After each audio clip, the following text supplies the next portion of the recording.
ফরিদপুর জেলার গোসাইরহাট উপজেলার একটানা ২৫ বছর ইমামতি করায় এক ইমামকে রাজকীয় সংবর্ধনার মাধ্যমে বিদায় দিয়েছে মসজিদ কমিটি।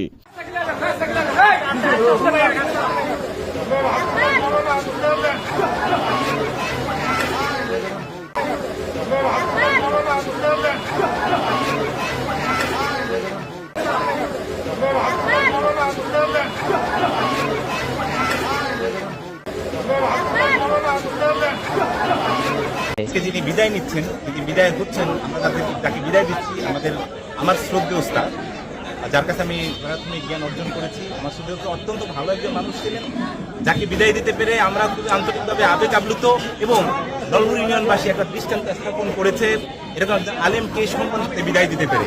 এবং আমরা এটার জন্য অনেকদিন প্রস্তুতি নিচ্ছিলাম, বিশেষ করে যুব সমাজ, বাজার ব্যবসায়ী, মসজিদের কমিটি অত্যন্ত আন্তরিকতার সাথে গোসাইরহাট থানার মধ্যে একটা দৃষ্টান্ত স্থাপন করার জন্য যে একজন আলেমকে সম্মানের সাথে বিদায় দেওয়া যায় এবং আলেমদের প্রতি মানুষের যে ভালোবাসা আছে সেটা আমরা আজকে গোসাইরহাটবাসীকে জানিয়ে দিতে পারলাম।